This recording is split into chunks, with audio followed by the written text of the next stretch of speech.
Bonjour les humains, 30 mai 2020, j'allais presque dire 2030, 30 mai 2026. Bienvenue si vous êtes nouveau sur la chaîne, ne vous fiez surtout pas à une seule vidéo. Allez voir mes playlists, je traite tout un tas de sujets très différents. Même la musculation et du vélo. Imaginez, balade à vélo, musculation. Les athées ont-ils raison? On parle de physique quantique, astrophysique, physique des particules, etc. Bref, c'est du sérieux. Des voyages aussi, des voyages. Ouh là là, playlist Nice, playlist Saint-Tropez, playlist Narbonne, playlist Bruxelles. Allez voir, hein, ceux qui veulent bouger un petit peu. Alors playlist Bruxelles, vous attendez, enfin il pleut, hein. Ouais, bon, s'il pleut pas, c'est pas Bruxelles. Hein. Bon. Alors, playlist SMI, Serge Monast, l'intégrale.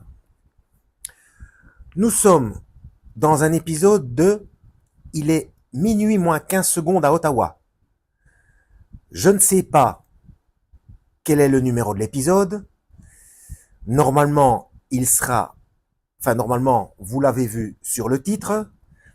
Moi, je ne le connais pas encore parce que je n'ai pas de connexion, donc je n'ai pas pu vérifier sur ma chaîne YouTube où j'en suis.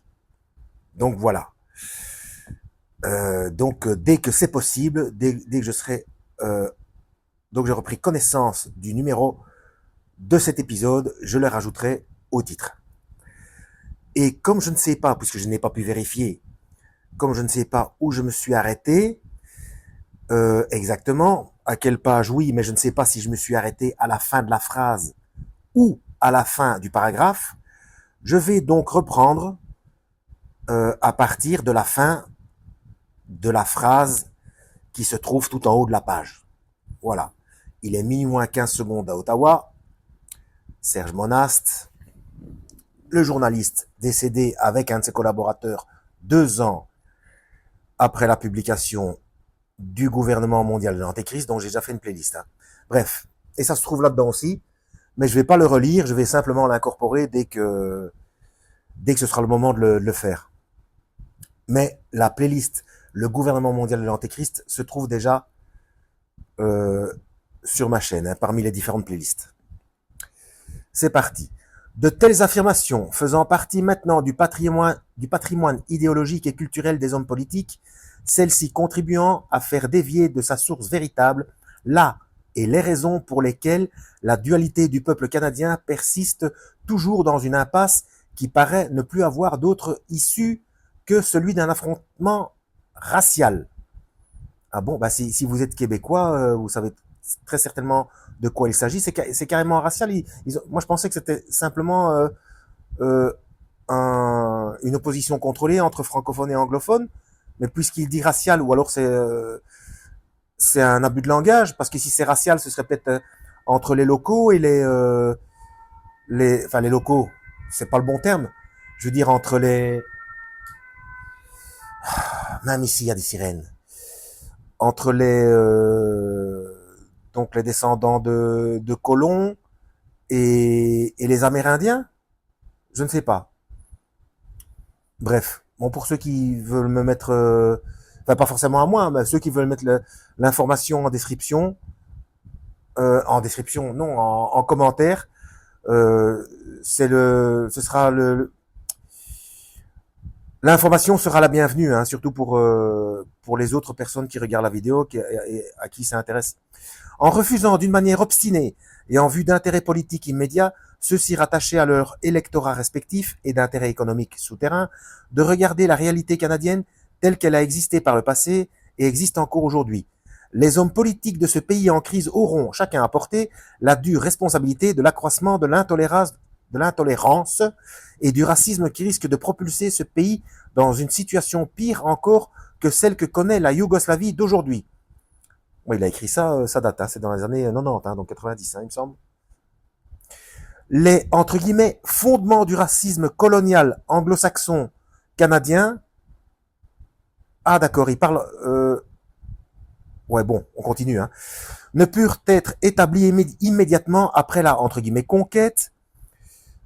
En 1761, les Canadiens français forment 99,7%, donc 99,7% de la population.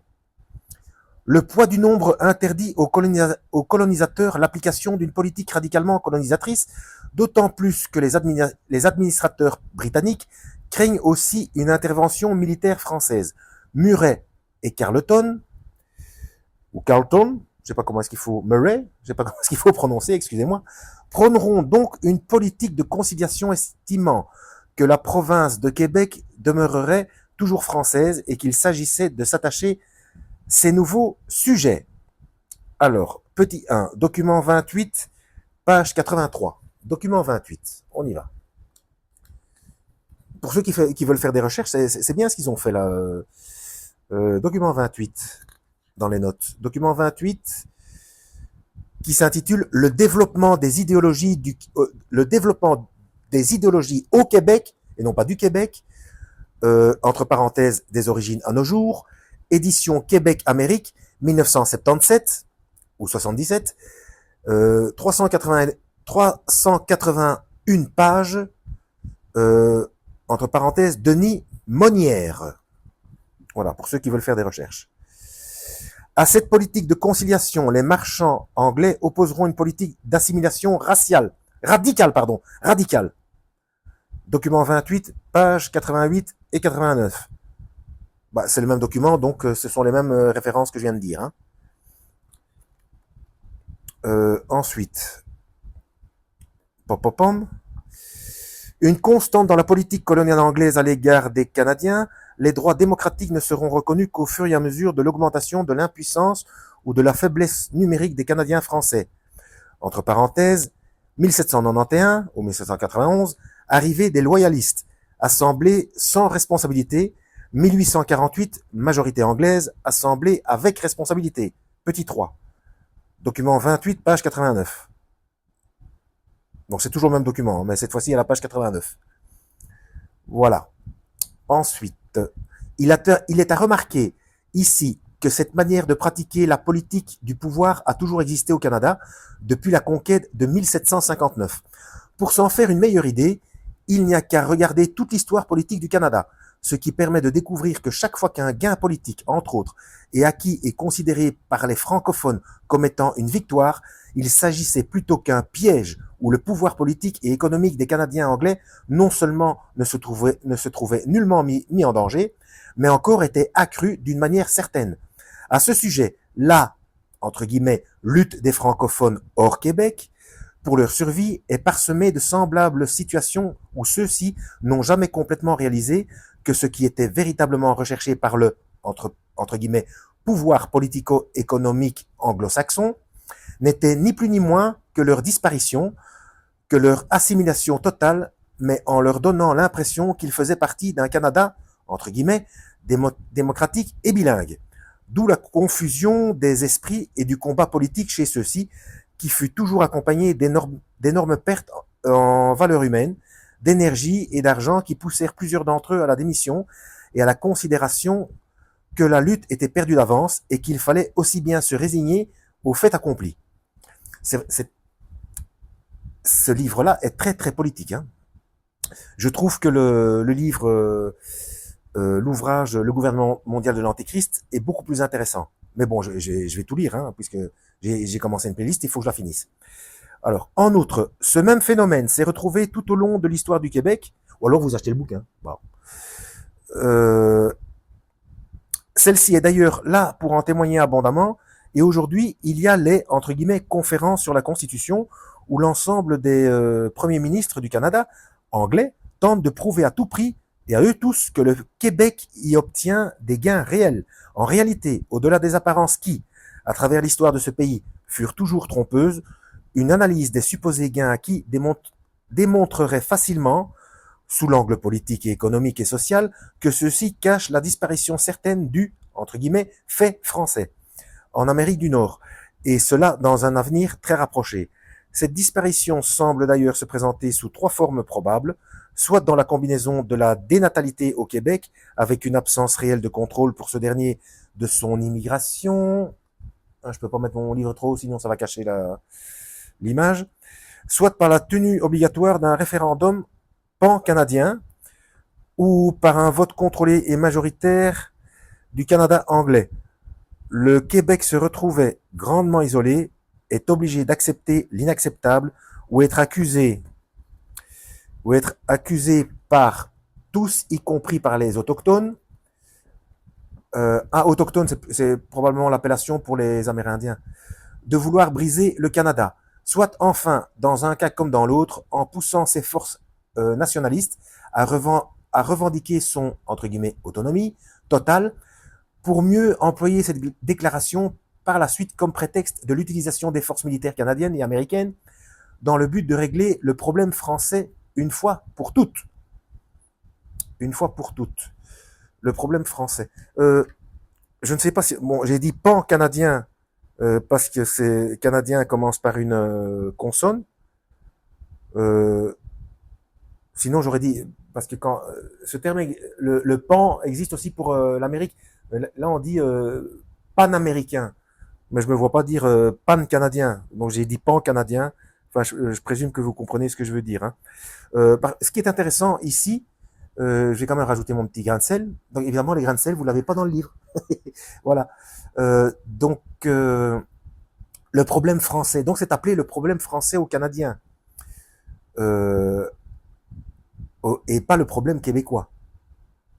C'est amusant parce que en Belgique, quand on est de, je me souvenais quand j'étais enfant, donc ce sont des broutilles scolaires, hein, euh, des, euh, comment est-ce qu'on appelle ça? Des petits tacles entre les enfants. Vous savez comment les enfants sont, ils se moquent les uns les autres, etc. Ils se moquent. Bref, vous m'avez compris. Sinon, je vais de nouveau, ça va de nouveau être compliqué.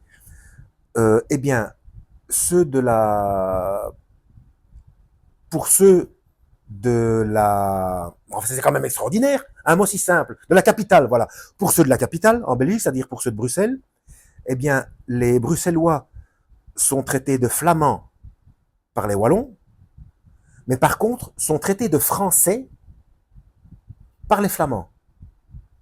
C'est cocasse, hein. Alors, je dis ça parce que je vois le problème français. Alors que euh, ni les Bruxellois, ni les Québécois sont des Français. Mais parce qu'ils parlent français, ils sont traités d'une certaine catégorie de personnes de Français. Voilà, je trouvais que c'était intéressant à souligner. Voilà, c'est une curiosité assez curieuse. C'est bizarre, hein. J'ai dit bizarre, moi. Bizarre, bizarre. J'ai dit bizarre. Comme c'est bizarre. J'ai dit bizarre. Comme c'est étrange. À la prochaine, lisez la Bible. Playlist SMI en description de cette vidéo. Et que Yahweh vous guide.